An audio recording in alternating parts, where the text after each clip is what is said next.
Magandang umaga, Pilipinas. Narito ang latest sa lagay po ng ating panahon. Muling nakakaapekto ang shear line sa silangang bahagi ng Mindanao at nagdudulot nga po ito sa kasalukuyan ng mga pagulan sa malaking bahagi ng Caraga Region at inaasahang magdudulot pa ng mga pagulan sa silangang bahagi ng Visayas at Mindanao sa mga susunod na oras. Samantala, apektado pa rin tayo ng Northeast Monsoon o amihan at umiiral pa rin ito sa buong Luzon at malaking bahagi ng Visayas. At ngayon nagdudulot pa rin ng maulap na papawirin at mahihinang pagulan sa silangang bahagi ng Luzon at ng Northern at Central Luzon. At maliban po sa mga mahihinang pag-ulan na yan ay ang patuloy na malamig na panahon na nararanasan po natin. So asahan din po natin sa mga susunod na oras, patuloy pa rin tayong makakaranas ng may kalamigang panahon, lalong-lalo na po sa umaga, sa madaling araw hanggang umaga at sa gabi, dahil patuloy pa rin ang pag-prevail ng amihan o Northeast Monsoon sa malaking bahagi ng ating bansa. Sa ngayon ay wala tayong bagyo na minomonitor sa loob ng ating area of responsibility. At least in the next 2 to 3 days, wala rin tayong inaasahan, pero patuloy po tayong magkatabay sa updates ng pag-asa sakaling magkaroon ho ng significant changes.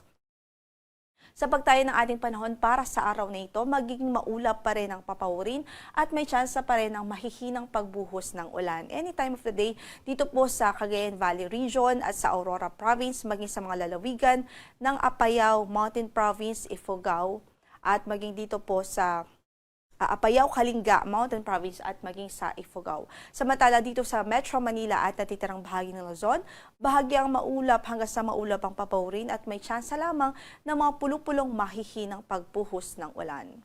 Samantala sa pagtaya ng ating temperatura dito sa Metro Manila, from 21 to 29 degrees Celsius. Sa Baguio ay malamig pa rin ho, from 13 to 21 degrees Celsius ang inaasahan natin for today. 20 to 21 degrees Celsius naman sa Laoag City, 21 to 28 degrees Celsius po sa Tuguegarao City, habang dito sa Tagaytay ay 20 to 27 degrees Celsius. Sa Legazpi ay 24 to 30 degrees Celsius naman ang inaasahang magiging agwat ng temperatura.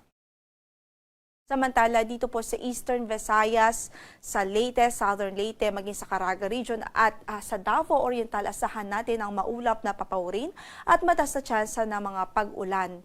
Kasama na dyan yung mga pagkidlat at pagkulog dahil sa epekto ng shear line. So yung shear line, yan ay yung boundary ho ng hangin na amihan o boundary ng northeast na hangin at yung easterly po natin na hangin. Yung boundary ho na yan ay nagke-create usually o nagge-generate ng mga kaulapan at mga thunderstorms, series of thunderstorms. Kaya't yung mga lugar na naaapektuhan ng shear line ay usually po nakakaranas talaga ng mga pag-ulan. Sa natitirang bahagi naman ng Visayas, isolated na mahihinang mga pag-ulan naman ang pwedeng maranasan dahil din sa amihan, habang sa natitirang bahagi ng Mindanao ay may posibilidad ho ng mga localized thunderstorms. Sa pagtayo ng ating temperatura sa Tacloban, 24 to 29 degrees Celsius.